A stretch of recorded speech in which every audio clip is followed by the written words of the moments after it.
இது வந்து பச்சை பயிறு. இந்த பச்சை பயிரத்தில் வந்து இந்த ஆரிக்கல் வந்து போட்டு உடச்சோம்னா ரெண்டா ரெண்டா ரெண்டா ரெண்டா வந்துடுது. அப்புறம் இந்த முறத்தை எடுத்து நானே போடுறேன். நல்லா புரிஞ்சுக்கிங்க.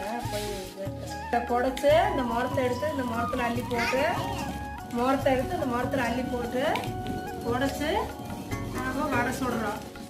வடை சுட்டு சாப்பிட்டோம்னா அவ்வளோ டேஸ்ட்டாக இருக்குது. கரண்ட் மிஷினில் அரைச்சி கிரைண்டரில் போட்டு மிக்சியில் போட்டு அரைச்சோம்னா அந்த வடையே டேஸ்ட்டே வராது. அதனால் இதெல்லாம் அப்போ வந்து நாங்கள் எங்களுக்கு செஞ்ச பழக்குது இது செய்கிறோம். ஆரிக்கல்ல அரைச்சி சுட்டோம்னா அவ்வளோ ஒரு டேஸ்ட்டாக இருக்குது. தம்பி தம்பி பார்த்தியா, 3 பயிர் கீழே 2ஆ வருது பார்த்தியா? இது வந்து 1 பயிர், இது 2 பயிராக வருது பார்த்தியா? அப்புறம் இந்த முறத்தை எடுத்து இந்த முறத்தில் போட்டு